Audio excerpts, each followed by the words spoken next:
Hi, everyone. Welcome. We're giving a few minutes for a few additional people to get into the waiting room. We'll start within a minute or so, just letting the waiting room takes a little time to let people enter.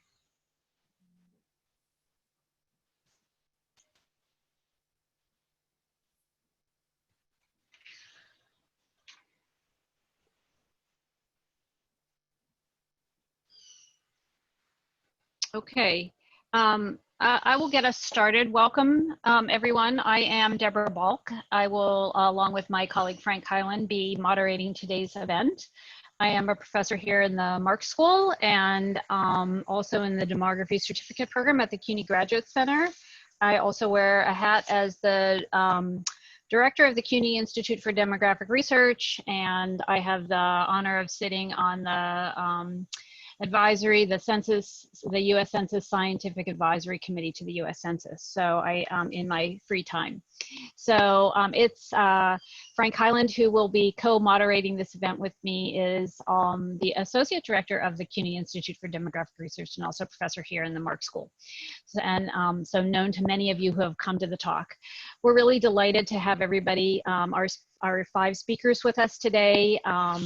I'm going to introduce everybody alphabetically, but I'd like to point out as I begin that the introduction of individuals that we're lucky to have a fully scaffolded rank of. We have the senior most person at the census for operations of the Decennial census, as well as a current Marxe School MPA student, so who works in the field as a cultural liaison in New York City, and then folks in between that range. So it's a terrific scaffolding of people with experience, both long learned and newly learned experiences. And so we hope to hear from the range of them. 3 of our speakers come to us from the Washington, D.C. area, and 2 here in New York. With that, I'll introduce Alex Edwards. She's the Assistant Director of the Government Accountability Office, GAO, Strategic Issues Team. Her recent work has monitored the implementation of the 2020 census. Her past work at GAO, she's led evaluations on federal regulatory, budget, and tax issues. Alex joined GAO in 2009 and holds a Bachelor of Arts from the University of Virginia and a Master's in Public Policy from the Kennedy School at Harvard. Our next speaker is Eric Ketcham. Eric is an associate demographic scientist at the Population Division in New York City's Department of City Planning. So unlike the 4 other people who work for some branch of the federal government, Eric works for the City of New York. His current research focuses on the 2020 self-response rates in New York City, tracking rates over time and collaborating on periodic reports of self-response in New York City. His other research focuses on millennials in New York City, as well as migration to and from the city, largely drawing on recent and historical decennial census and the American Community Survey, another Census Bureau data set. He holds a Ph.D. in sociology with a certificate in demography from the CUNY Graduate Center and a BA in linguistics and psychology from Northeastern University. So yes, we're delightful to have Eric, who's a former student of ours, and return to this forum. James Niemeister is also, he's our MPA student. He's a field associate with New York City Census 2020, an initiative of New York City's mayor and city council to get out the count in 2020 census. James has a background in translation and language services field and has worked on various civic engagement campaigns. And so fellow students in the room, you have, James is one of your colleagues. And so, I think it's terrific to have James join the panel. Tim Olson is now involved in his 4th decennial census after having started as a temporary employee during the 1990 census in Seattle. Tim is now the agency's Associate Director for Field Operations and provides executive leadership to all census data collection and processing activities conducted by the census throughout the country. During non-census years, Tim Olson's team includes approximately 13,000 staff who conduct and process surveys such as the ACS, the American Community Survey, the Current Population Survey, CPS, and the American Housing Survey, the National Health Interview Survey, and many others.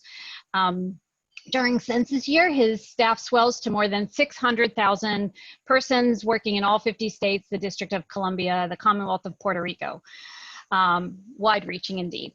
As a third-generation immigrant born in rural Minnesota, Tim Olson has lived in both rural and urban settings, including Fairbanks, Los Angeles, Seattle, New York, Kalispell, and Washington, D.C. And as an avid traveler, he has spent time exploring cultures in nearly 100 countries during his time off. Maybe not so much now, except via these Zoom-type forum. And our final panelist is Kate Sharkey, who is an assistant director at GAO's Information Technology and Cybersecurity team. For the past 5 years, Kate's been evaluating systems readiness, cybersecurity issues, and data protection controls relating to the 2020 census. Prior to her work on the 2020 census, she led the GAO audits relating to information technology management challenges at the Copyright Office, at the Department of Defense, and at NOAA, the National Oceanic and Atmospheric Administration. Kate joined GAO in 2005. She holds a master's degree in the management of information systems technology from George Washington University and a bachelor's degree in business information technology and professional writing, both from Virginia Tech. So with a round of applause, let's introduce our panelists. Let's thank our panelists in advance for coming to today's talk. I will start with a brief overview of the census before we lead to our first panel. The census is, as I'm sure everybody knows, it is the cornerstone of our democracy. It's mandated by Congress. We have centuries of data collection from the census. They are publicly available. However, individual records, such as the one that you are asked to fill out now, is kept confidential for 72 years. The processes and the outputs of the census are highly transparent. The United States is in a leadership role around the world on in the transparency of its census and making its data publicly available. And that's something that we as members of our community and country can be very proud of. It's always evolving. The 2020 census, among other changes, it's the first time the census has included internet responses. It's fluid in many ways. I don't know, like they're including change of questions to update them, make them more relevant, and speak to the cultural currency of the time. However, those are not, those are probably not so much of what we'll get to today. I'm going to just give you all an overview of the distribution of response. This was taken a few days ago. The darker hues on the map that you see here are the states with higher response rates. The national response rate at the time that I took this graphic was a little bit more than 63%, Alabama being the first state alphabetically shows up here at 60.9%, but you can click on any state. This is really easy to find on the Census Bureau's website, so everybody can track how their own state or community is doing. What I've cut off here lets you dive down into different counties, to congressional districts, and so forth, and to towns. New York itself, its response rate is it's 59%. The internet response rate is quite a bit lower at 47%. And just to compare this to the last census, which was almost 65%. So there's still a ways to go to meet last census's target. Further to put New York in context, I would like to point out that New York is in the 2010 census, it was the third most populous state. I think in the 2020 census, it's estimated to become the fourth most populous state, with Florida overtaking it. But in terms of response rates, the top 5 are, as you could see, across the Midwest over there. And New York is all the way down here as the 37th out of 54 or so states and territories that with response rates. So I think New York has a ways to go. I mean, all states have a ways to go, but you can see how these pan out. So being the most populous state does not indeed have necessarily any correspondence to your overall response rate. Disaggregation matters. For those of you who've had ever heard me speak before, you've probably or taken one of my classes. This is a point I frequently make. So when we break up New York into its counties, we see that in fact some of the rural areas have the lowest response rates. Of course, those are not the most populous portions of the state, but nevertheless, rural response rates really become apparent. And down here in this corner, we see also the 5 boroughs of New York are in the light blue hue, which is just next to these orange hues. So the New York City 5 boroughs are lacking are lagging behind in response rates as well as some of these other communities. Prior to, I just want to discuss COVID, discuss the current context. There were some concerns that we would have had going into this census. Data collection round, pre-pandemic, underrepresentation is always a concern. Rural remote areas, in communities of color, among Native populations, and among immigrant populations, both documented and undocumented. And so those are always a concern. Erosion of trust in government is a concern that census takers have always been concerned about. Growing partisan divide, while not jumping into the political debate as it influences people's preferences or constraints, perceived constraints in answering census questionnaires is an issue. And also this, as I mentioned earlier, is the first internet response. So lots of concerns to make sure that goes off well, and goes off well equally across the country and in a diverse set of communities. The pandemic may have added concerns. There's been a lot of mobility or restriction of mobility related to the pandemic that may influence response. Internet and mail access may have changed. People may have greater or lesser access to the internet because of this, and the mail system has been stressed a little bit. There are now challenges due to quarantine and physical distancing measures that may impose challenges to in-person follow-up, particularly in communities that were hardest hit by the COVID so far. And since new communities all the time are adding to the list of hard hit communities, this is a rapidly changing set of circumstances. Privacy issues are exacerbated, along with trust in government and the public good, by the various aspects of the response and the clear emphasis, some of the tensions that we see between federal and state government.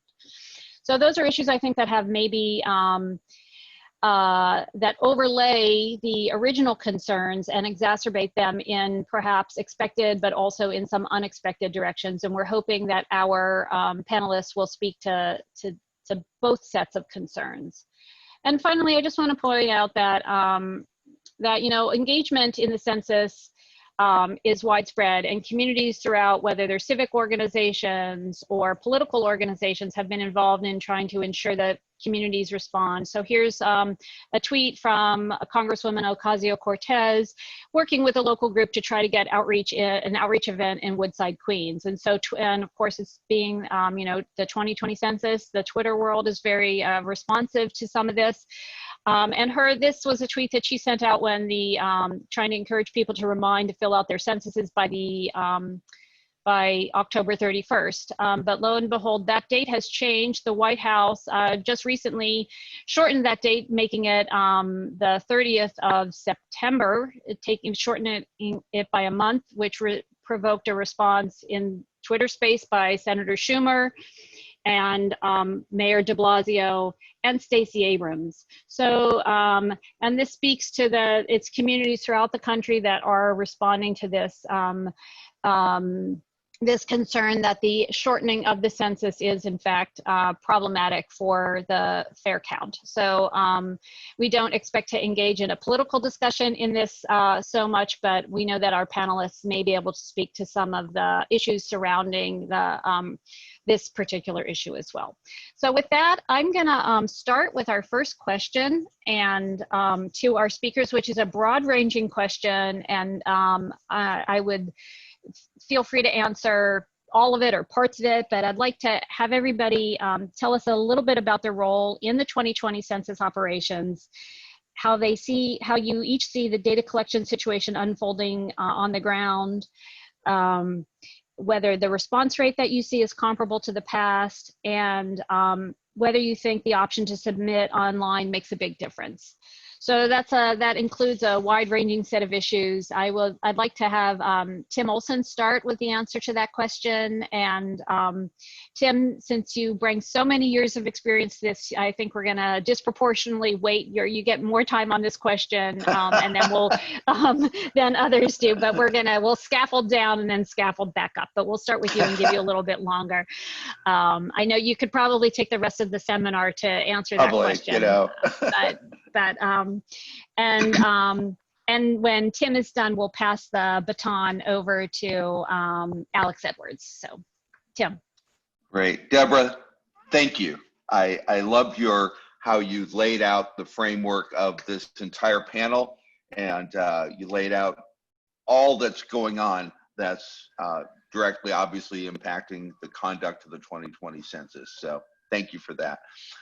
This is my fourth census, so I have kind of been around the block, so to speak, and have seen a lot of things happen. We have managed data collection in a lot of challenging times, every census and between the decade through our ongoing surveys, hurricanes, tornadoes, earthquakes, volcanic eruptions, blizzards, ice storms, flooding, and yes, civil unrest. But conducting a nationwide census during a global pandemic, it's an altogether different world. And I want to just upfront acknowledge that and say this is like no other census that I've been involved in.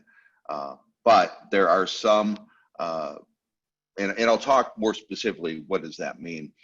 Right now, to give everybody a status, we've exceeded our national self-response expectation. That was 60.5% was where we thought we would be at the beginning of non-response, which just started a day or two ago. Today, 63.4% of all households in the US have already self-responded to the census. And that means 93.8 million households, 93.8 million have already responded. Out of those responses, and this gets to your question, Deborah, the role of the internet in this, 4 out of 5 of every household that has responded has done so online. And when we look back in time, I think one of the huge successes of 2020 will be that we had an internet option. And in light of a pandemic where people became very non-mobile in terms of leaving their homes, getting out and about, I think this has been one of our real big success stories. I will mention that there's not been 1 minute during the self-response period that the online portal where people can respond has either gone down or been impacted negatively in any shape or form. It's been 24/7 available. So let me talk about where we are at right today. As I mentioned a few days ago, we began what is arguably the largest, most people-intensive part of the census. It's what we call non-response follow-up. And that's where we hire literally hundreds of thousands of people, hire them to work in their neighborhoods, to conduct the door knocking with every single non-responding address that's in our universe. So we began that just nationwide this past Sunday, August 9th. We did some soft launches of non-response follow-up in a small subset of local area census offices, and that began in middle of July 16th. We always do a soft launch with any major operation just to make sure we knock out any unresolved system issues or things that are going to really cause a problem, and we're glad we did so this time. Right now, as of this morning, and just to give you a status, we've completed, and this is nationwide of all addresses that haven't responded, we've completed 15.73% of all non-responding addresses. Of course, being the Census Bureau, we have projections each day how much should be done.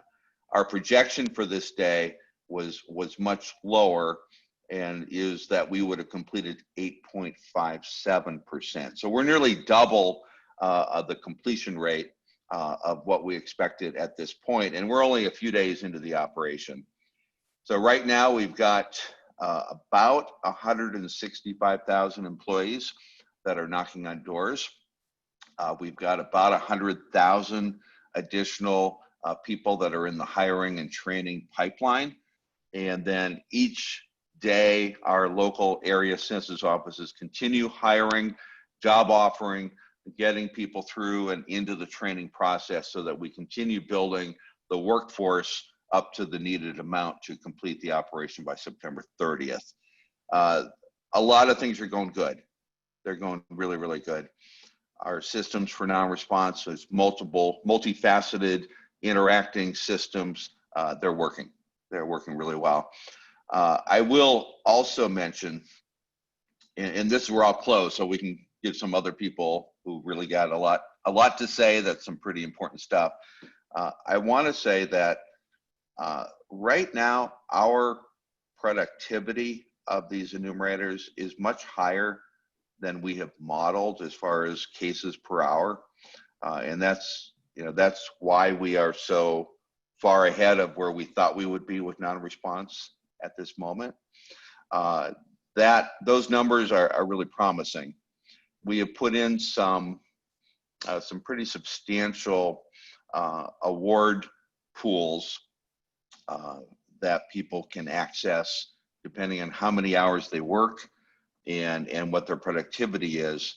And I'll probably talk about that more in a little bit later. But I just want to say things are going well right now. So we're on a roll.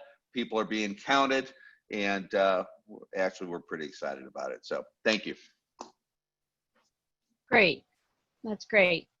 Yeah, so the broad brushstrokes are really good. That's terrific. And it's quite amazing given that, I should add that while the country has really depended on its modern technologies to keep it working in so many ways, that there hasn't been a hiccup in a lot of that implementation. That's been really terrific. So Alex, would you care to comment? Great. Well, thanks so much for having me. I work with GAO, the Government Accountability Office, which has quite a different role in these operations. We are a congressional nonpartisan watchdog. So what we do is we monitor government operations, we report back to Congress on those. Sometimes we make recommendations to the agency to improve those programs. And obviously Congress has a lot of interest in the 2020 census. I think Deborah set it up well. There's huge ramifications for apportionment, representation, and obviously it determines how a huge amount of federal funds are distributed. Not only that, but Congress is also particularly interested because it is such an expensive endeavor for the government. Pre-COVID, it was estimated that it would be up to $15.6 billion. That will probably be more now, and we can talk about that a little bit later. So Congress is really interested in kind of the investment they're making as well. GAO monitors all these operations to ensure cost efficiency, how operations are working, identifying risks, and how the Bureau is assessing and ensuring quality. This work is not contained to just the 2020 year. Throughout the decade, we've been working on this, kind of monitoring the planning for the 2020 census. And actually over the past decade, we've made 112 recommendations to improve the 2020 census. 90 of those have been implemented by the Bureau. So we're really pleased with that. It's also something that we see as a really important issue government-wide. In 2017, we placed it on our government-wide high-risk list, and it remains on that high-risk list. So the way that we kind of monitor the census is really threefold. We're obviously monitoring key metrics coming out of the Bureau. That includes things like recruiting, hiring, workloads. Typically we'd be in the field right now observing census operations. Actually, this time last year, I was in the Bronx with some of the address listers for some of the early operations to create the map. So we typically be out there with the enumerators themselves. Obviously in this environment, we are interviewing by phone at the census field supervisor level just to find out how things are going with group quarters operations that enumerate some of the facilities like prisons and nursing homes, as well as, as Tim was mentioning, the beginning of the non-response follow-up operation. We're also doing pulse surveys throughout the census of managers at the area census office level to kind of get their sense of how things are going. I know, Deborah, you also asked about response rates. I don't have much to add beyond what Tim mentioned. I would just underscore the huge effect that self-response has on the quality and the cost of the census. For every self-response, we don't need to send someone else out to knock on the door, which is really important.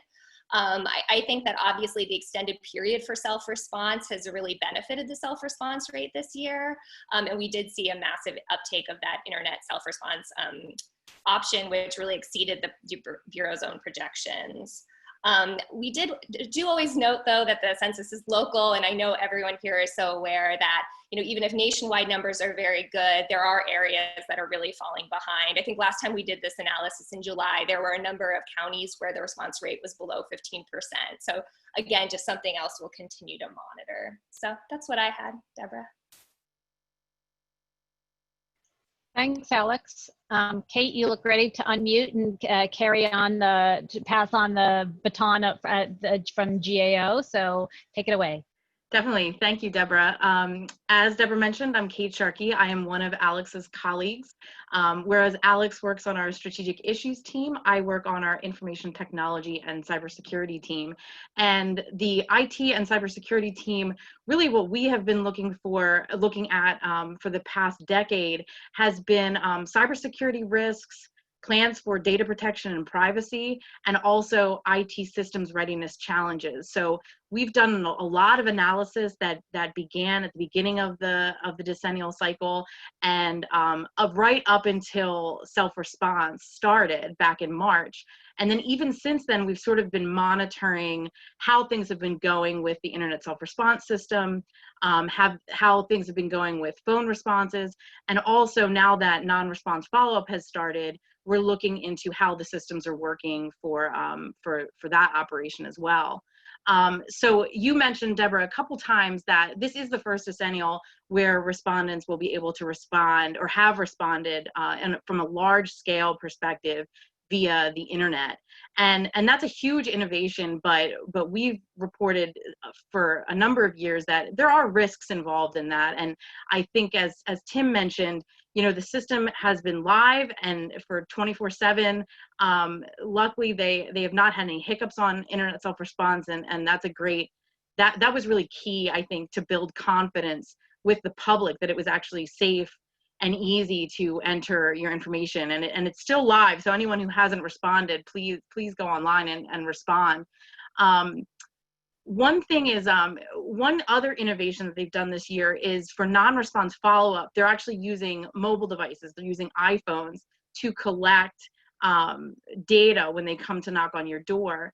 And the key for me for this technological innovation is making sure that those mobile devices are protected. And that's something, the GAO has been evaluating more recently. And, one question you asked, Deborah, was about the online submission and whether that made a big difference. And I think, from a technological planning perspective for this decennial, that did make a huge difference from prior decennials. So the Bureau had to develop and test 52 systems. They had to make sure those systems could scale. They had to do the necessary security assessments, and they had to make sure that any corrective actions were taken. So that's a huge that's a huge accomplishment so far, and GAO is going to continue to evaluate that until data collection is completed. Thanks, Kate. And if we have time to come back to this issue of internet response and maybe differential, whether you're evaluating those data coming in on differential participation in the internet, and whether you even know about platform-specific kind of responses. I think people would be interested to know a little bit about uptake in different kinds of communities, remote and communities of color and so forth. But let's hold that off for now. And let's go over to James, who I misspoke initially. James is in fact comes also from the mayor's office, but like many cities around the country, both James and Eric, James is a liaison between the mayor's office and the census field operations, and that is in part, and lots of cities around there's a lot of engagement the Census Bureau actively engages in with local communities to help get the message out to respond. So with James, please pass the baton to you. Yes, thank you so much, Deborah. So again, my name is James Neimeister. I'm a field associate for cultural liaison with NYC Census 2020. To support the US Census Bureau through hyperlocal and on-the-ground outreach, right? And so for context, state and local governments from California and Arizona to New York and New Jersey have been gearing up for this census for a long time already. So this is already, as we've been talking about, slated to be the first census with digital self-response, and a significant number, around 1 in 4 NYC households don't have broadband internet, along with demographic change over the last decade. So those hard to count populations all over the country are bigger than ever before. And then, we already talked about how NYC, of course, is diverse. We have an enormous, many immigrants and many different communities, many different languages spoken. And so my role specifically is as part of this local government initiative to help drive census participation through partnerships with CBOs, other agencies in the city, state and federal government, and businesses. And so the program was allocated $40 million in funding from the city council. About half or more of that went directly to grants to CBOs to conduct outreach. So in specific languages, in specific communities. And my colleagues and I support that work within the mayor's office. So day to day, what I'm doing is working with volunteers, elected officials' offices, again, community-based organizations, everyone we can to help spread the message that the census is safe, easy, and critically important, even during this pandemic. So what we're doing is by word of mouth, asking people to talk to family and friends. We're doing phone banking, texting, and in-person outreach at places like food distribution sites. So there are many New Yorkers whose only access or who are very dependent on food banks right now. And we're just trying to reach New Yorkers directly. So I speak Spanish and Russian myself. My turf is in Southern Brooklyn. And that's my intro. Thank you, James. That's really, gives a very full range. And so, Eric, I'm going to pass the baton to you to wrap up this first set of questions. Take it away. Sure. Hello, everyone. My name is Eric Ketcham. I'm in the Population Division at the New York City Department of City Planning. Thank you very much for having me. So my work with the census right now is really tracking response rates in New York City. The Population Division has been watching response rates really at a neighborhood level in New York to see where we're seeing high levels of response and lower levels of response, in large part to support the work that James and his office is doing to help understand where resources need to be allocated most. One of the questions you asked, Deborah, is how response rates in 2020 compare to response rates in 2010. And I'll give a couple of different metrics for New York City about what we're seeing. Early on, so we don't have exact apples to apples information that we can compare, but early on we saw that New York City's response rate was below what it was in 2010. So about for the first month, we had response rate information from 2010, undeliverable as addressed mailings were removed from the rate. In 2020, they were not. So it's not exactly apples to apples in the rates that we're looking at. But early on, New York City's response rate tracked about 10 to 20 percentage points behind where we were in 2010.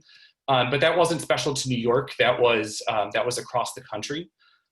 So by contrast, another measure that I'll share with you is the share of New York City's response rate as a share of the nation's response rate. In 2010, for the initial mail response rate, it was about 81.7% in 2010, and where we are right now is 87.5% for self-response. So again, not exactly comparable measures, but very encouraging that we see by this measure we're doing pretty well. That being said, New York City's response rate for the city as a whole is about 55.5%, which is much lower than the nation. And that means that about 4 in 10 or more than 4 in 10 housing units have not responded at all as of the data that were released yesterday, or at least self-response data as of yesterday. And that translates to about 1.6, almost 1.7 million housing units in New York City, out of the 3.75 million housing units in New York. There are a lot of housing units yet to be counted in New York. Neighborhood by neighborhood, it really runs the gamut. There are some neighborhoods that are around 40% response rates. Midtown, which of course may see a lot of people having left New York City. I'm sure we'll talk about that. Also neighborhoods, North Corona, Sunset Park have response rates in the low and mid 40%.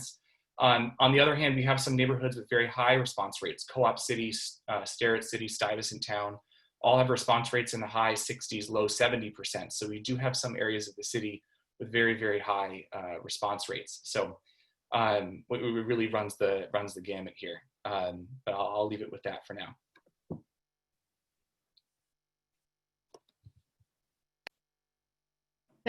Thank you, Eric. I think Frank is going to ask our next question. So let's. Yeah, I want to dive in. I want to dive in a little bit deeper in the situation when COVID really broke out. The census information was mailed in March, in mid-March, and of course it's asking about your residency on April 1st. Mid-March, of course, was also when the pandemic really started to hit, especially here in the Northeast. New York City was one of the epicenters. The situation is better now, but in March, April, and May, there was a fair amount of dislocation. Wealthy New Yorkers moved. Communities of color and immigrants were particularly affected by COVID. Certainly it wasn't on people's mind to fill out surveys at the time when the fear was widespread of family health and your own livelihood. So I want to go back a little bit and ask everybody individually, specifically what the experience was at that moment, really in March, when it became clear that this census would not be like any other. And I want to start with James and Eric, who really were on the ground here in New York City. What was your experience at the time when the realization came that this will be very different, and what responses, if any, were implemented at the time?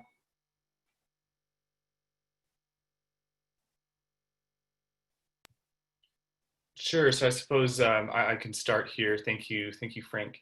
I should say that neighborhoods that have some of the lowest self-response neighborhoods, like you said, are areas that were hardest hit by COVID early on. So we definitely did see, I'm sure everyone remembers in the news, Jackson Heights, Corona, Elmhurst, being a very hard hit area early on. And we did see certainly, and still do see, a cluster of low response in Corona, North Corona, Elmhurst.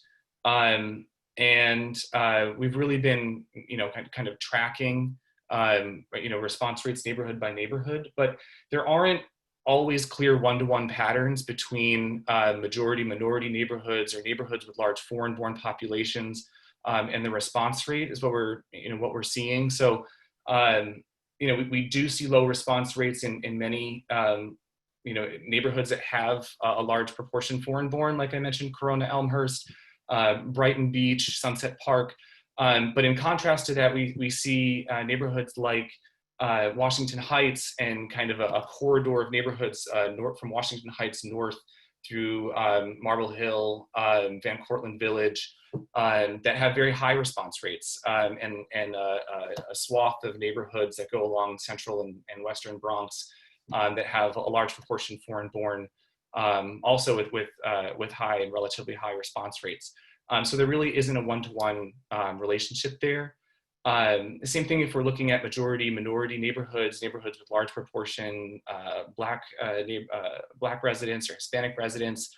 There are some neighborhoods that have these traditionally hard to count populations that have low response rates, but we also see neighborhoods like Cambria Heights, Co-op City, Parkchester that are majority minority and have very high response rates. So again, I just want to stress that it's really not a one-to-one relationship there, or a clear correlation there. As a follow-up, was there a strategy change at the time in March when this became apparent? That question I think I'll leave to James. Okay. James, can you weigh on this? That's a good place for me to jump in. So, I mean, when I started this work about a year ago, almost, we were expecting challenges, but not quite this, obviously. And, you know, by the time that the stay-at-home order for New York City was issued, I think it was March 12th or 13th, we had to rethink everything because our plan initially, of course, made use of remote and digital distributed types of outreach, but that was not going to be the main focus. So what I mean by that is like phone banking and text banking. We were really going to be focused on in-person, community-specific outreach at community events, fairs, even, you know, at least up to and basically far before NARFU, or this non-response door knocking, we were going to or considering knocking on doors even. With the stay at home and with the pandemic, we had to shift everything to distributed and remote types of organizing. And so really what that means is we have done a ton of focus on phone banking and text banking. So I had this saved for later, but in terms of engaging volunteers and actually doing this stuff, we have made almost 3 million phone calls. We've sent almost 7 million text messages and confirmed nearly 400,000 completes. So that's a person who says they've done it, or we've helped direct to the census website or phone number that we've confirmed is the same person that we have from our list. But we're trying to reach the hardest to reach people in New York City. And often that means that, I mean, Eric talked about like the incredible diversity here and how there's no one-to-one answer for like who participates and who doesn't. But we are trying to reach the hardest to reach New Yorkers, and often the data that we have for phone numbers isn't amazing. So I'll share one other very particularly, just something that really sticks out in my memory and will throughout this whole process of in-person outreach, which we started to do, you know, a little bit as we entered phase 2 and 3. And now I was at a Catholic Charities food bank where there were thousands of people waiting in line to get fresh food and vegetables and meat in Corona, Queens, which is one of our lowest response areas in the city and one of the areas hardest hit by coronavirus. So again, while there's not this like one-to-one correlation of who responds and who doesn't, many of the most underserved communities are already less likely to fill out the census. And we had to rethink everything to try and continue to reach them. That's very interesting. Do you feel like the online option made a big difference in your conversations with people and communities? I definitely think so. I mean, it's been great to be able to say, it's easy, you can go online, you can even Google it, and it takes about 5 minutes, right? I think, you know, the self-response period has been longer than ever, which has actually worked out in our favor. And it probably would not be so easy without the online option or the phone, which is also completely new and is also something that we try to direct people to as often as possible, especially elderly New Yorkers who prefer not to use the phone. There are communities in New York City where people don't use internet as part of religious beliefs or other reasons, right? And so the phone number, which I heard was very popular in the census test in Rhode Island, has been critical and also just as huge. Okay, great. Thank you so much. So I want to broaden it a little bit and look at the national situation. And this one is for Tim, I think, and others. Obviously, we are curious to hear what was the situation on the ground nationwide when it became clear that the pandemic would change the situation dramatically, and how has it changed since it spread really to other large states that have seen changes in the demographics through immigration since the 2010 census. I'm thinking Florida, California, and Texas, of course, important states that are now very hard hit by COVID. Tim, can you speak a little bit in detail on what happened early on and how this has changed the operations, and what concerns and responses to mitigate accuracy and completeness in underrepresented communities in particular you have seen, and what steps have been taken? Thank you. We, obviously it hit us operationally at the same time it hit the entire nation. So mid-March is our point where suddenly we all became aware that we have a crisis in our nation. Obviously it was New York City that was most affected up front.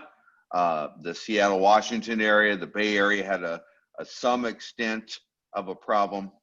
But our first thing that we had to do was we just had to come to stop. We had to stop what we were doing. We suspended field operations nationwide. We had just gotten 3 days into what we call update leave, which is in rural areas, hand delivering questionnaires so we can geocode each address on the spot. We've just gotten 3 days into that. About 10% of the drop-offs of those questionnaires had been completed. We had to shut it down. We had to shut it down. Our outreach efforts, when I think of what James is talking about, that plan to be doing, really grassroots, in person, I don't mean this negatively, in your face kind of actions, community actions to get people involved. We had to shut that down. Everything had to shut down. Then we had to figure out, like the rest of the world, what do we do? What are the next steps? Because we know we're not going to permanently be shut down. We know that intuitively, but we had to figure out what are the next steps. And we used a lot of the federal health data that came out, CDC, DHS, all of that. Every day, my team, along with a handful of other people, were poring over that data. Where could we resume operations to get back in the field and to get back on track? That process still continues. It still continues. We were in the month of May and in early June able to resume operations in all 248 of our area census offices. To do that, we had to acquire a lot of personal protective equipment. In fact, the number of individual items that my team purchased at the height of this crisis was 41 million items. Face masks, gloves, hand sanitizer, wipes that you do to clean equipment that you're touching, etc. 41 million items that we purchased at a time when everybody else was trying to purchase the same thing. I tell you, that was a challenge, just getting the stuff.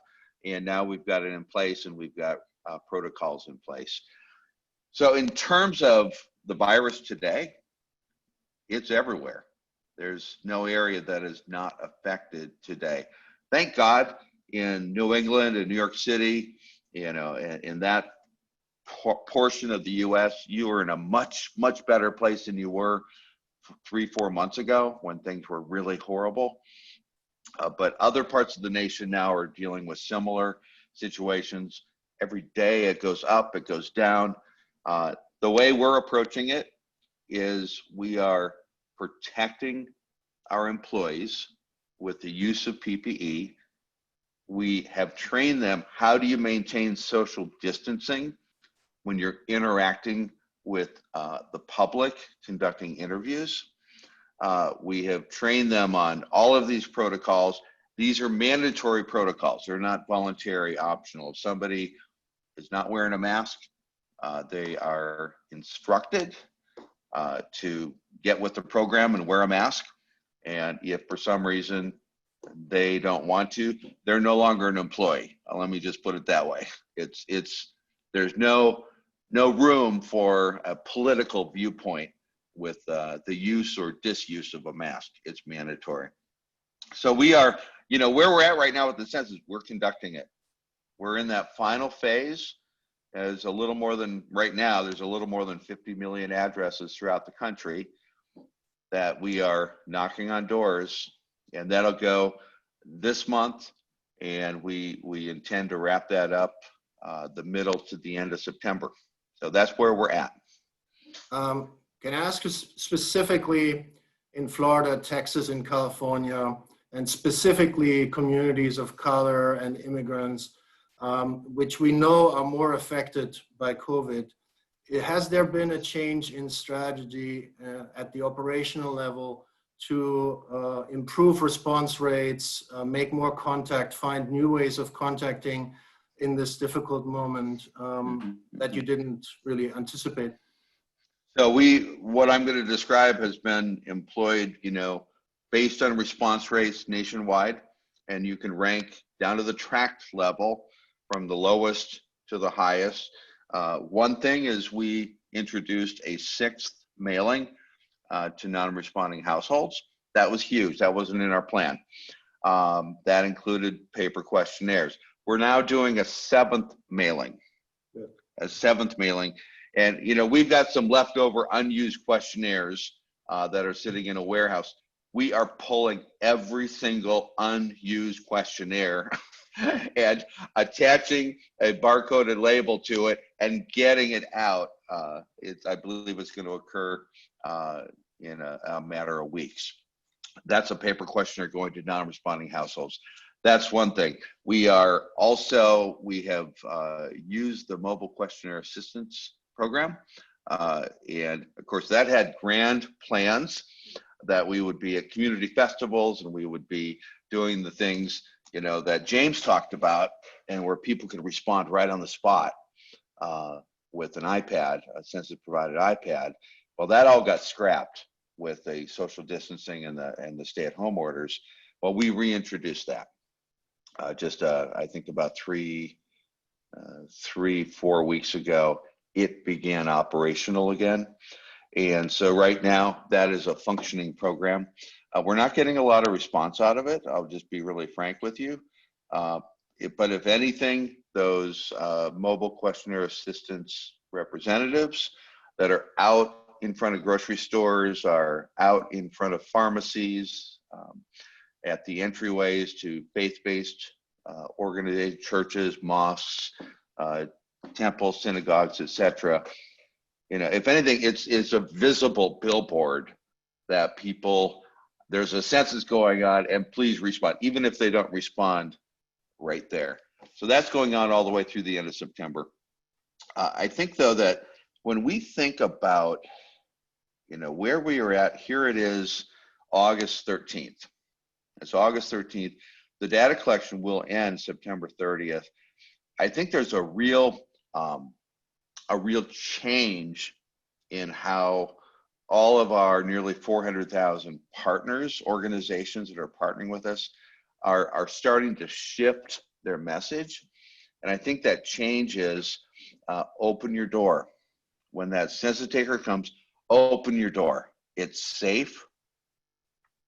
They will have PPE on them. They will maintain social distancing. Open your door and cooperate. And then we spin at that point in the messaging. And the spin is, if you don't want somebody knocking on your door, if you don't want that stranger knocking on your door, there's a real simple solution. Take that paper form the Bureau sent you, fill it out, mail it back. If you can't find that because it's in a stack of junk mail, call that phone number. If you've got access on a smartphone, or your son or daughter has a smartphone and you don't know how to use it, have them fill it out for you on the spot. The census taker won't knock on your door. Mm-hmm. You know, we're in, what is that, we're about 6 weeks from completing the whole thing, about 6 weeks. Yeah. It's a very defined period. And we know exactly, you know exactly where the non-responding addresses are proportionally, right? So it's some ways it's an easier part of the campaign because we're not dealing with the whole country. We're dealing with designated areas where than things are. I probably have droned on way too long. I'm sorry. Yeah, I'll broaden it up a little bit for to bring in Katie and Alex also. Is there any evidence that the online option saved the 2020 census, especially as it comes to coverage of vulnerable populations that were affected by COVID? I'm not sure that I can really make the connection between the online response option and that. I would say we've seen the Bureau be really agile and really kind of thoughtful about those low response areas. You make the good point that a lot of low response areas are the ones that have been hard hit by COVID. And just kind of thinking about kind of all the things Tim mentioned that they did, the only things I'd add are the additional media buys. You know, I hope we've all seen, you know, the ads, we've seen a census numerator knocking on your door with a mask on and all those kind of things. I know that they added 33 additional languages with those additional media buys, so that's really important. I know they had to very quickly move a lot of their training for enumerators to online training and add that social distancing and safety piece. And I know that they are also sending additional enumerators to those areas of low response. I think one open question for us that we're going to continue to be monitoring is attrition rates. You know, we've done a lot of work over the last year on recruitment and hiring, and I know that that Tim is very aware of this, but they've had issues with attrition in the past that we reported on, and it'll just be something we're watching to see how that all works. So that's all I'd add. Do you think the time to end of September is sufficient to get to the level of coverage and fairness and accuracy that we hope to get? I can't say that. I think what we'll be watching, and again, these are open questions, are really kind of where they get by that September 30th date and how that's distributed, both geographically and demographically. So I think that's going to be really important, and it's something we'll just have to watch for. Katie, do you want to weigh in on this as well? The only thing that I would add, that I would like to bring up is something that we are monitoring at GAO, which is the Bureau's process for managing and monitoring and responding to misinformation and disinformation. And I think the reason that this is important is that, you know, Deborah at the beginning mentioned distrust in government and things like that. And so if there are rumors out there about, you know, things like, you know, that your data is not protected or things like that, and those rumors stay alive and aren't sort of managed or monitored in some way, then it could cause the self-response rate to go down. It could cause people not to answer the door if someone comes and knocks on it. So one of the things we've been looking at is how the Bureau is managing that, and really what they've been doing is really taking a look at what the sort of rumors are that are out there, and they've been posting about those rumors publicly on their website. And I think, you know, they have had some rumors come out about COVID and things about that, and so that is something that I think that they have been making some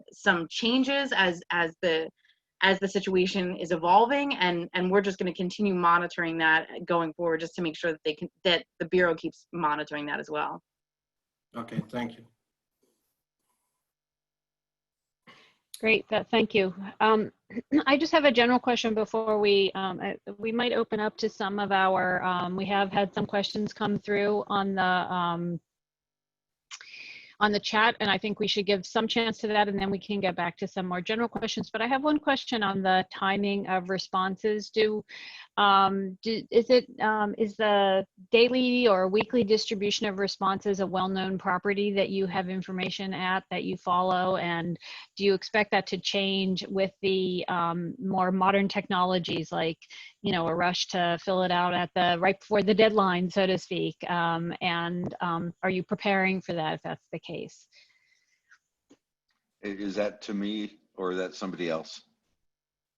Tim, please take it. And if you know, okay. anybody on the, if either Katie or Alex at the GAO want to maybe also chime in on that, that'd be great. Yeah. Thank you. So in terms of non-response follow-up, it starts slow for about a week and a half, and then it gets an incredible steam and goes up and up and up, and then it has a precipitous drop as we get to the hard cases. The cases nobody answers the door, but we know somebody's there. And we will, one thing, there's a public narrative right now that changing the deadline to September 30th is we are going to have to take shortcuts to get there. And in fact, what we're doing, we are still doing the same protocol of enumeration with each household that hasn't responded. We're still going to them as many as 6 times to get a response from that household. We haven't changed our proxy rules as far as at what point when you can't, get an interview, are you permitted as an enumerator to go to a neighbor or somebody else who's knowledgeable about who's at the house. We're still sticking with the same protocol as we have all along. That hasn't changed. So when you think about it, between now and September 30th, what that means is each non-responding household is going to get the same level of effort to get a completed response as originally planned.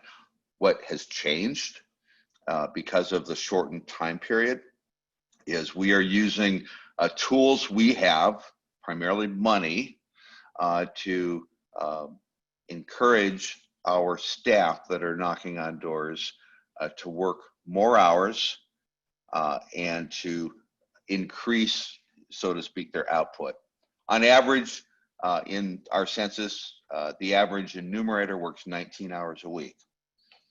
If we simply increase that 19 to 21 or 22 hours, that makes a huge difference in the throughput of completing interviews. The other thing that we're doing is we're putting in we're calling it a retention, I can't use a certain word, but a retention performance award that says if you work week 1 and you work week 2 and you work week 3, you will get essentially a performance award, which is really sizable.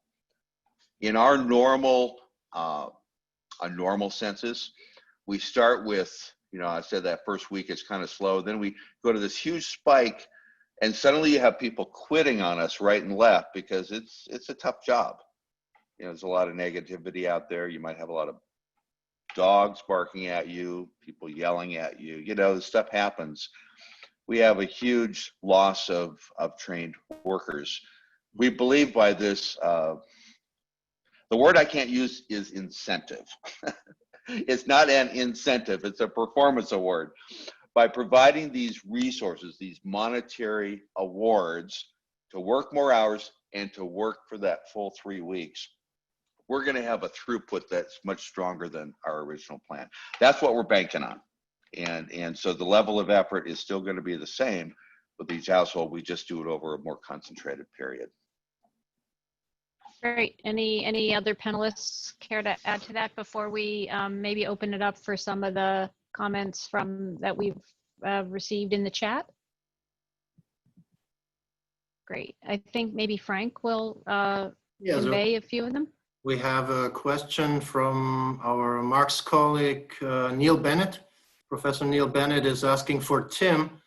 Given these extraordinary times, I'm sure it's extraordinarily challenging for the Census Bureau employees to muster the courage to knock on doors. To what extent, to what degree, if any, are you concerned, especially in this 2020 census, about the possibility of what way back in the day was called curb stoning? Tim, so that's a great question. And this is one of those areas that I can respond in a very strong affirmative response that with the technology that we are using and with the GPS tracking that's part of the iPhone that somebody would use when they're doing the enumeration, the ability to sit at your house or sit in a coffee shop and simply just make up interviews and never go to the door, we will catch you. We have an entire team, and we've got a basically called machine learning kind of data processing that analyzes down to how many feet the enumerator was from each individual household when conducting the interview. If there's an outlier there, if you're 100 feet away, 50 feet away, 30 feet away, you know, your supervisor is going to follow up with you. We also have tracking for, you know, within tolerance, what's the expected hours per case that you're going to complete. And if you simply charged hours, but you had no productivity, that's a problem. If you had a huge number of cases that you completed in a given time, and it was way out of tolerance, bingo. Somebody's going to follow up with you. And if there's not a reasonable explanation, you probably are no longer going to be an employee, just to put it nicely. So in the paper world, in prior censuses, we didn't have a good ability to do what I'm describing. It's all digital now in the data collection. So we're in a good place for that. Thank you, Tim, for answering that. We have a question from Juan Carlos Vega. Juan is saying, you mentioned that the response rate is 15% or less in some counties. Puerto Rico is on the red at 15% response rates or less. Why is that the case? Are these low rates mostly on poor, rural, and/or people of color communities? Just to add, there's a related question also from Aiden Takiv, who asks, you know, as we know, members of the LGBTQ plus community with marginalized persons of color and immigrant communities have a disproportionate need for public services. Can we discuss the future potential to include these groups in future census data? Of course, they are everybody's included, but I think maybe these two questions can be spoken to. You know, we can address, you can respond to those two collectively. Anybody like to take a response? I could speak directly to Puerto Rico. In past censuses, there hasn't been a self-response option per se, nationwide or island-wide, I should say. It's all been in-person interviewing, and so there would have been no self-response at all in past censuses, other than some limited areas in San Juan. As I mentioned earlier, San Juan is all update leave. We literally hand deliver each individual questionnaire to each household throughout the Commonwealth, in the rural as well as the urban areas of Puerto Rico. I'm not surprised that the self-response is low. I'm pleased that it is what it is, but it just means that aside from delivering the questionnaires, we are then going to do 100% follow-up with each non-responding address in Puerto Rico and get the complete count.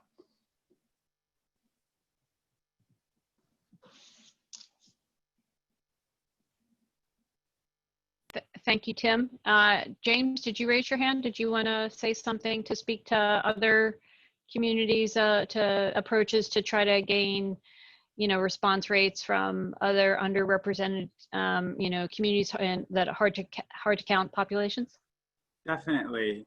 And this is an area where sort of the hyper-local response that our office is doing has been really cool, I think. And I'm not on this team, it's more of a communications area, but not only speaking to LGBTQ communities, but we've done a variety of campaigns speaking directly to the experience of New Yorkers, for example, who are living doubled up in apartments. This is really common where you have crowding and, you know, maybe multiple families in the same household, or people living in basement apartments, which is also another common situation here in New York City, especially in neighborhoods like East Elmhurst and Corona, where these are like considered illegal by the Department of Buildings, but obviously people are living there.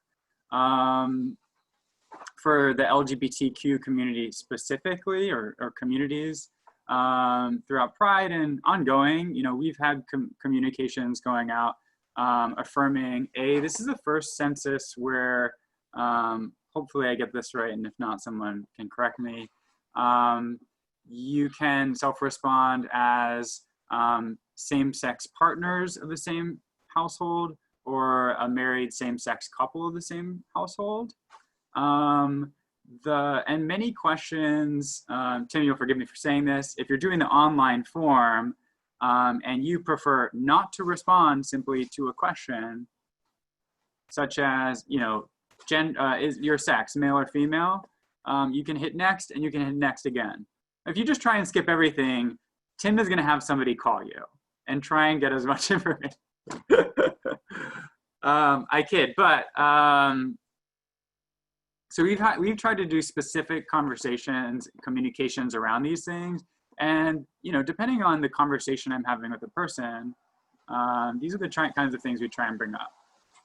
At many of these food banks, for example, we'll encounter people who are like living in basement apartments. They don't know the date of birth of their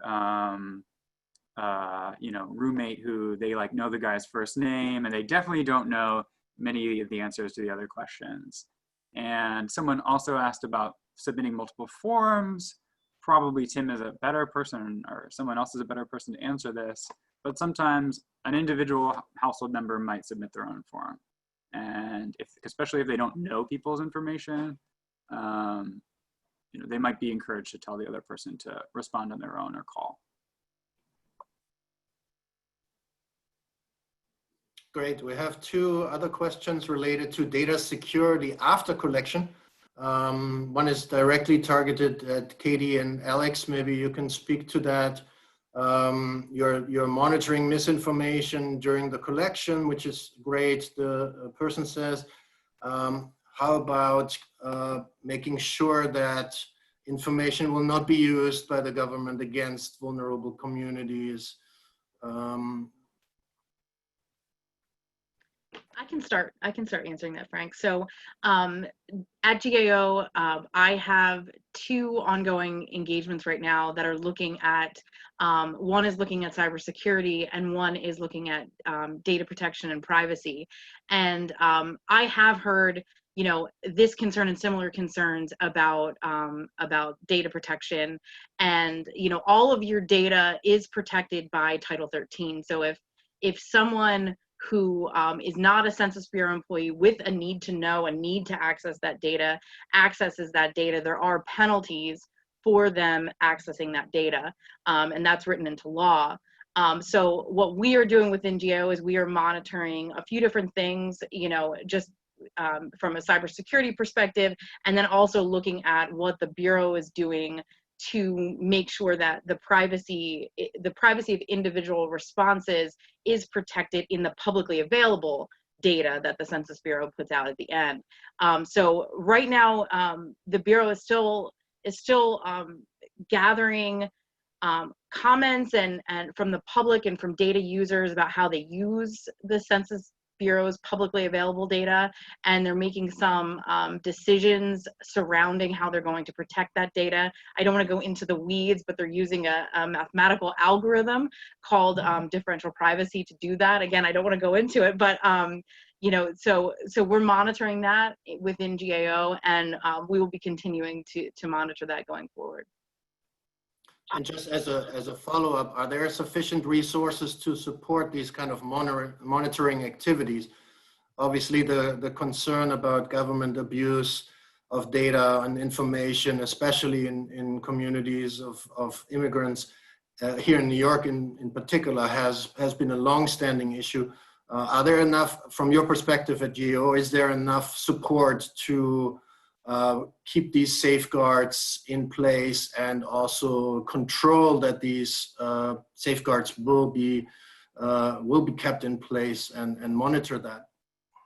Well, I don't want to speak for you know, the Census Bureau in terms of the resources that they have to monitor on their end, but you know, within GAO, we do have a large team, you know, both from Alex's team and my team looking at the census overall, and we do have a large team with many cybersecurity experts just keeping tabs on this. So it is a high-risk area according to GAO, and so we treat it that way when we staff our teams.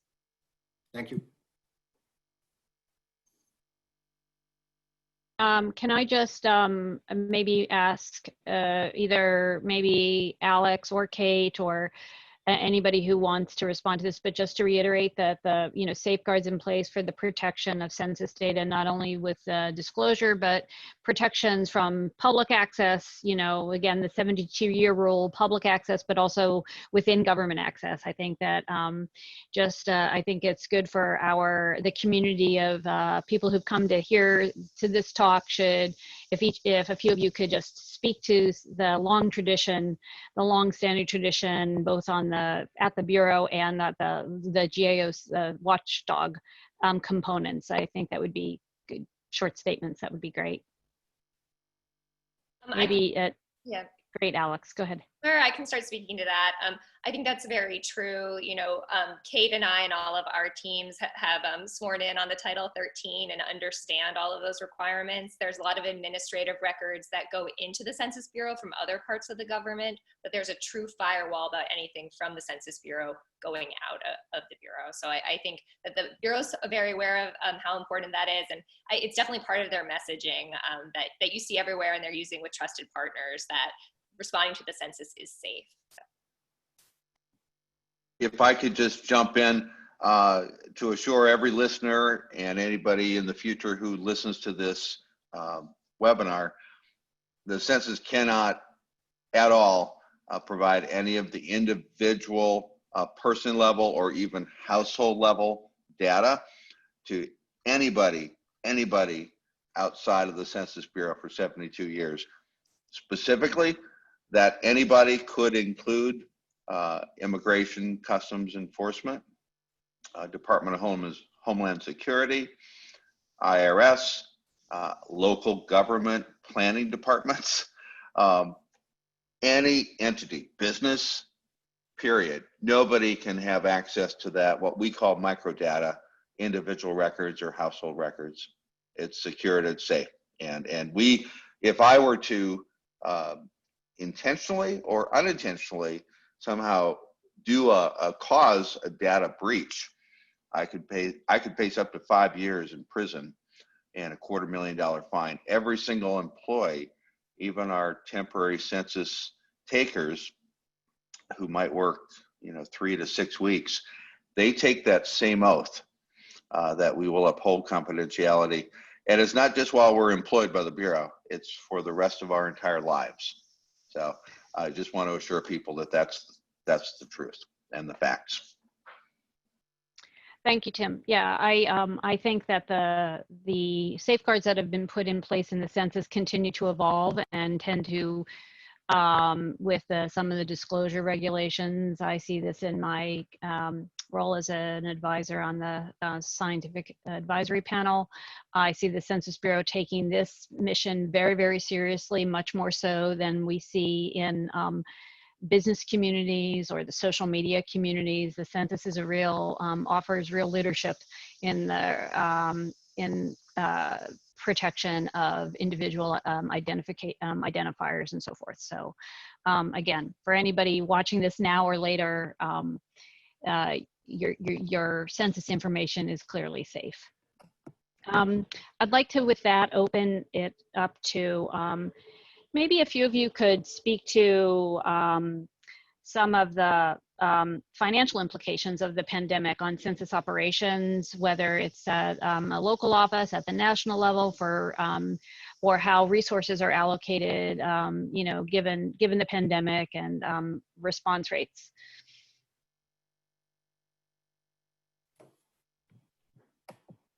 I'm happy. Tim, do you want to? Yeah, I would just say generally, I mean, the life cycle budget that has been, appropriated over each day or each year of the 10-year cycle, it's about $15 billion. And of course, the majority of that, absolutely the majority is spent on my watch during the data collection in-person part of the census. At this point, we're okay. We've got a $1 billion contingency fund that Congress provided. We have certainly spent down on some of that contingency. And the extra costs of the pandemic have included buying all of the PPE. That was not a planned expense. Because of the difficulty of conducting in-person interviews, we are paying these performance awards to increase the number of hours people work and to extend how long they will work. That costs a lot of money.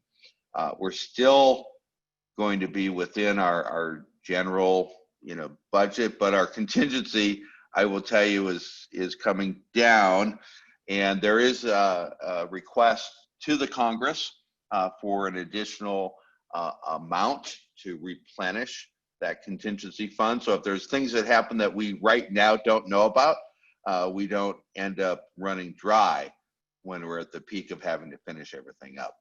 So Alex, did I say that well? You did, yes. Okay, thank you. Obviously, there's a built-in contingency that's part of that life cycle cost estimate for the Bureau. I know that they've been doing some really conservative estimates on a lot of these costs for COVID that Tim has really talked through. And I know that there's several proposals out there for additional funds. I think the only other point I'd make is there are certain parts, and Tim, please tell me if you disagree, there are certain parts of this that are kind of necessarily sequential. And I think especially, we've talked a lot about the field operations, but a lot of that response processing operation is going to have to be quite truncated in terms of timeframes. And so that just requires a lot of expertise, and there's only, money can only fix so many things, I think would be the only thing I'd add there. I agree with you completely.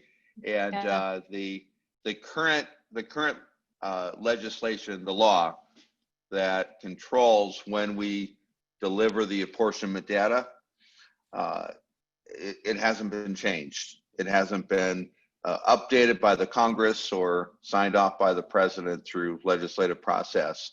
So right now, our delivery date in law is December 31st. And so in lieu of any extension being afforded by the United States Congress, I have to do my part of it to get us there. And that kind of comes back to some earlier questions about what is the effect of this, shortening of the time frame. It just means I've got to do more good work in a shorter period of time with more hours committed to it, so that I can get the raw data, the household data, directly to the experts at the Bureau that do all of the what we call post-data collection processing, so that they can put together state-level, credible, accurate counts per state by December 31st. And that, of course, as you know, that's the basis for reapportioning the U.S. House of Representatives for the next decade. But there's a lot of post-data collection work that has to be done, and it is sequential, and it's, thank God I'm not the one doing that. I just get the data. I just collect the data through my, hundreds of thousands of people. They're the really smart ones, the ones that do that post-data collection work. They're amazing. So anyway, I'm going to stop right there and turn it back. Thank you.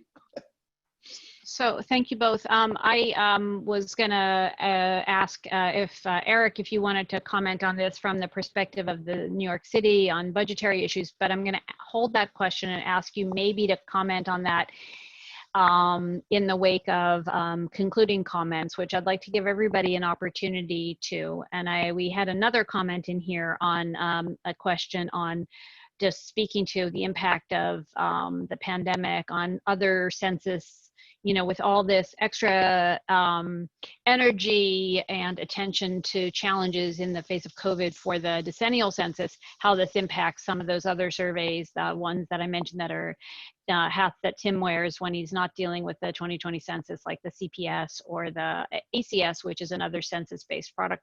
So those, I mean, they're all census-based, but those other products have different timelines, and whether they're, if you could maybe a tiny bit speak to that in your concluding remarks. But I guess I'd like to give each of you just an opportunity to talk to, like, what's the most interesting lesson for the future from this that each of you from your vantage point has.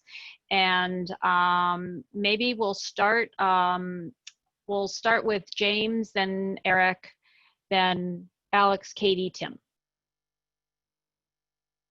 James, take it away. Great.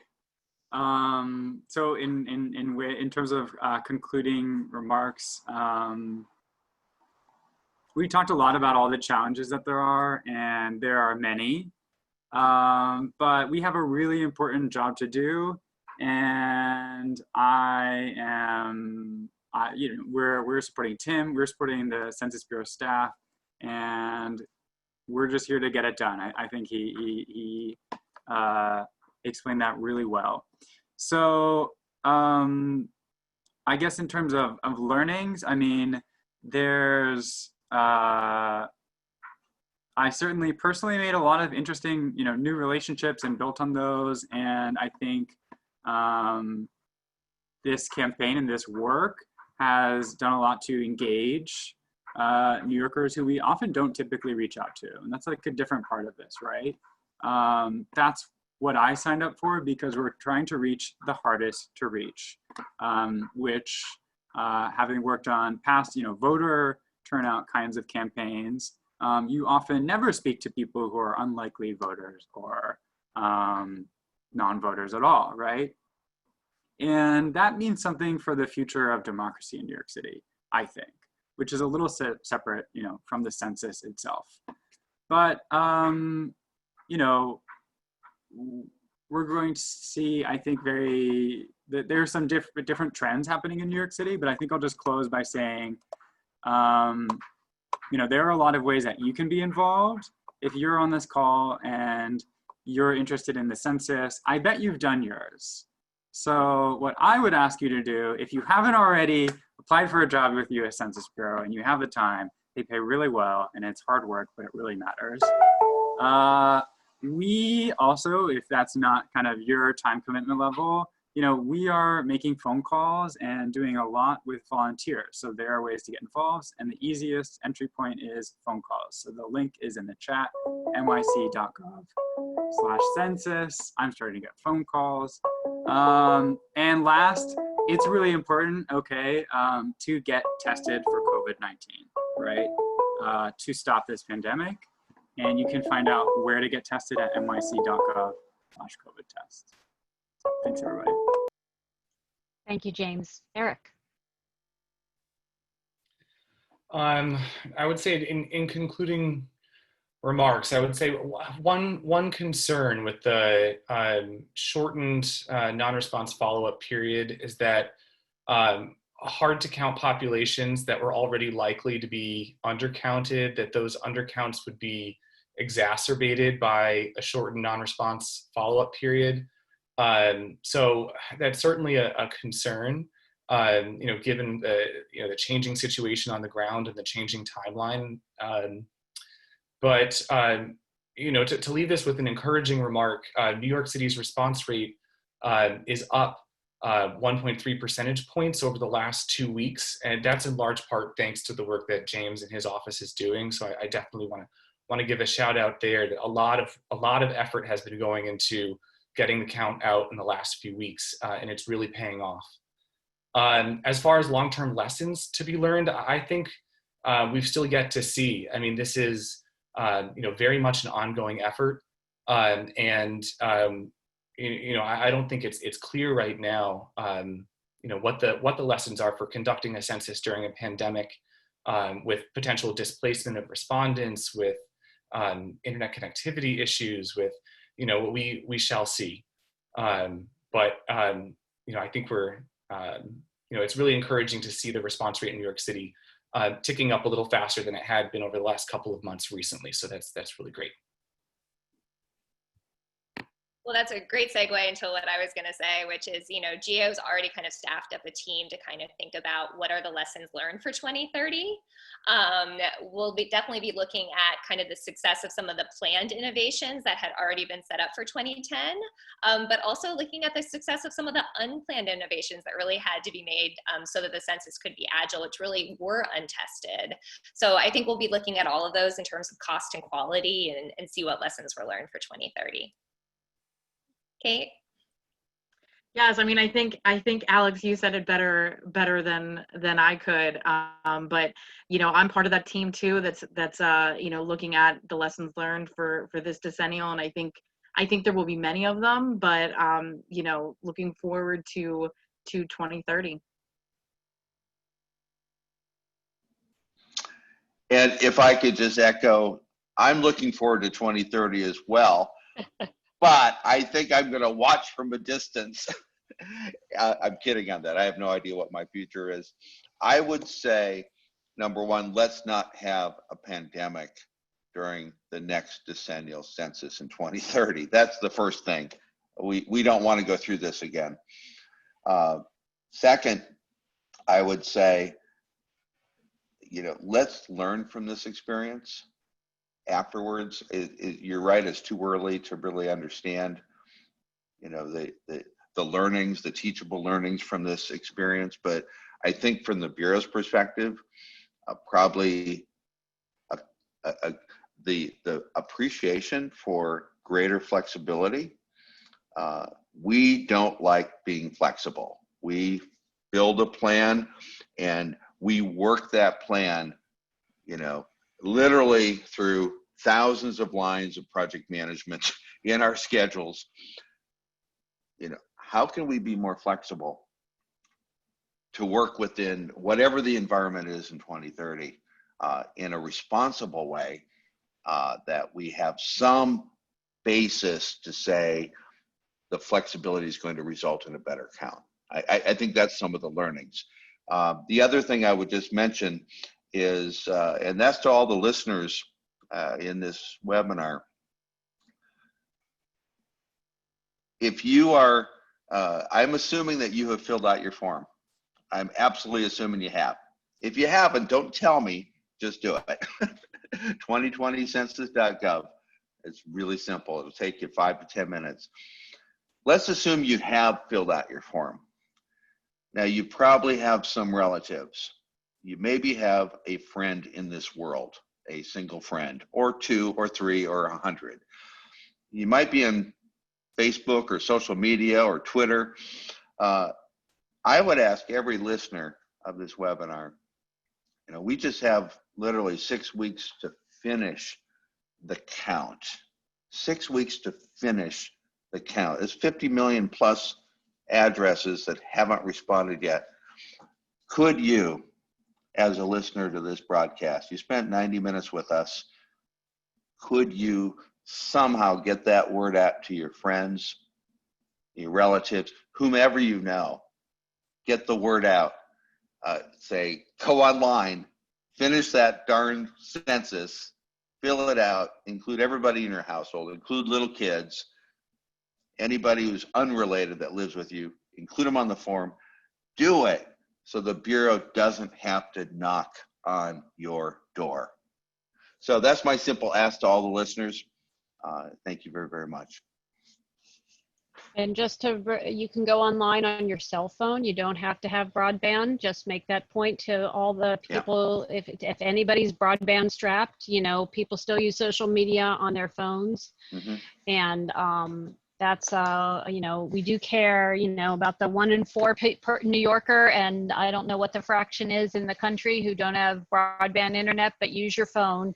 Most people now have a cell phone. Use it if you can't use broadband, and avoid getting that census taker at your home. So, and if you do, you know, open the door. Yeah, open the door, exactly. I want to thank all of our panelists and everybody for coming to this this panel today. I apologize for those few questions we did not get to.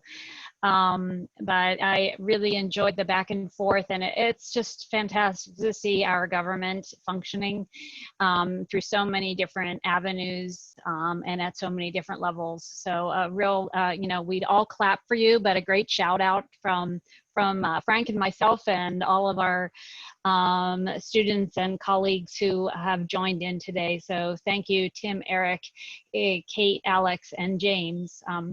We're grateful to your service and for your joining us today. Thanks. Thank you. Thank you.